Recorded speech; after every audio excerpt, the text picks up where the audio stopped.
how can you make your dating life an investment instead of a waste or a series of ill-chosen gambles?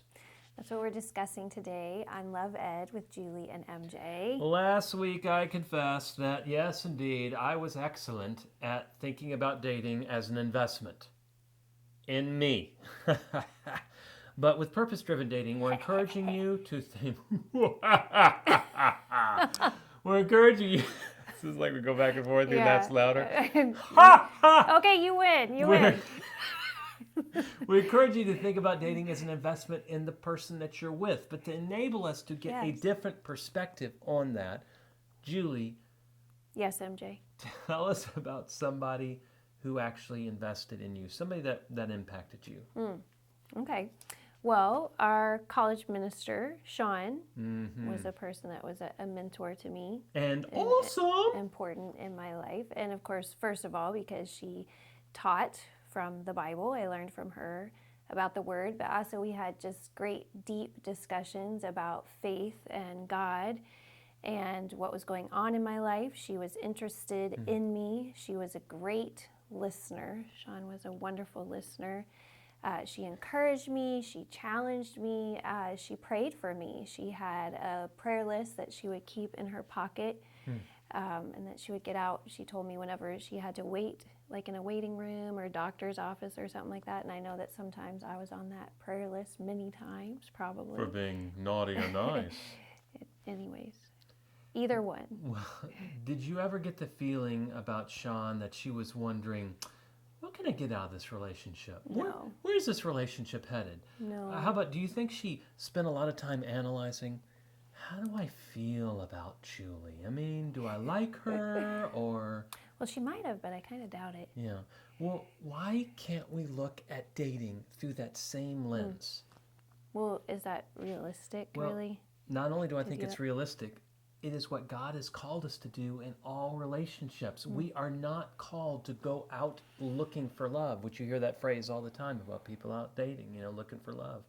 We are called to abide in God's love and then share it with the people that we meet. I think that should include the people that we date. We're not called to serve ourselves. Christ came not to be served, but to serve and to give his life a ransom for many. So we're called to serve sacrificially. We're not called to focus on ourselves and our little list with our little check boxes. Hey, that could be an important list. Well, some of the things are, but most of them are not. But Jesus didn't do that with his disciple. Oh, no. Otherwise, he wouldn't have picked any disciples. They would have all failed. So we're called to not to look to have our own needs met, even in dating, but to witness to the person who has met our needs and is continuing to meet our needs. Okay, so let's get specific. What would that look like on a date? Well, I think it begins before the date begins. Why do I want to go out with somebody in the first place? Is it just because they're hot? What's my motivation?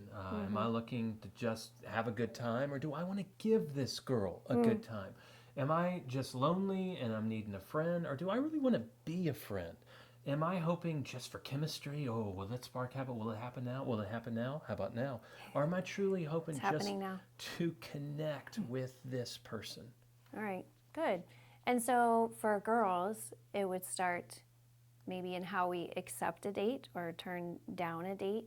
What are the criteria that we're looking at? If we're using an investment mentality, we're looking past, is this guy popular or is he good looking? Does he meet my muscle requirements that I would think of a guy I would date, or have the right career? An investment mentality would look beyond those things and maybe even take the time to go out with someone that wouldn't necessarily meet all of our requirements. Of course, we're not talking about the non-negotiables of being a believer and being healthy. We're talking about those more surfacey characteristics that sometimes we need to look past and go ahead and choose to make an investment in someone unexpected. Yeah, and on the date itself, I mean, you talk about, should you open the door? Should you take the check? All that stuff isn't the point. I should open the door for the lady, pick up the check, because I'm looking to take good care of her. I'm putting her first. I want to serve my date. My date shouldn't be about me being seen with some beautiful or cool chick It should be about me seeing the girl I'm with, meaning truly getting to know her. Okay. And so, same for the women. An investment Same. mentality would help you move past just spending the time judging the guy or evaluating him to thinking about loving and serving and being a witness to him, as Mike touched on earlier. Loving, serving, and being a witness is 3 words we use around our house a lot to talk about how to handle relationships and situations. So in the date, that's thinking about the guy. Are you really listening when he's talking to you? Are you really interested in what's going on in his life and in him? Are you saying things to encourage him and build him up? Or are you just doing those things instead of truly caring for the person? Maybe you're just trying to make a good impression and make yourself look good. And can we bring up Sean's prayer list? I mean, Yes. it should be a minimum that, well, good, you prayed before the dinner. Congratulations to you. I should pray before I ask the girl out. She should pray before she says yes. We should pray before we meet each other that night for the date. You don't want to pray all the time on the date. That would be weird. Lord, help me be relaxed, Lord, even though I'm nervous with this girl. Lord, please don't let my palm. I pray against the spirit of sweaty palms. Come down and dry my palms. Okay. So, ultimately, am I focused on the person I'm with, or am I focused on the person I'm hoping they will be? Okay. No, focus on the person you're with. Okay. And thinking of your date as a time to be investing in others should also free you up to be yourself. Instead of giving into the temptation of putting on a mask or acting like somebody that you're really not, trying to impress your date, and spend your time thinking about them, interested in getting to know them as a person and letting them know you instead of putting on a false or a fake front. Like, clone warrior. Yeah, don't put on that false front. And when you take off your mask, you give them the permission to take off their mask. I hope when you hear this that it resonates with you and you're like, yeah, that sounds like a good way to date. It does with me. But of course, I'm not going to date. Anyways. It's a little late.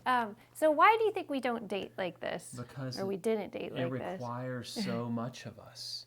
It really does. And again, I mean, I will raise my hand high in the air and say that I dated so often out of need.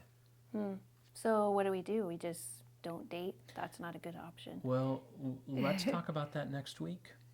Okay, so join us as we're continuing to talk about purpose-driven dating on Love Ed with Julie and MJ.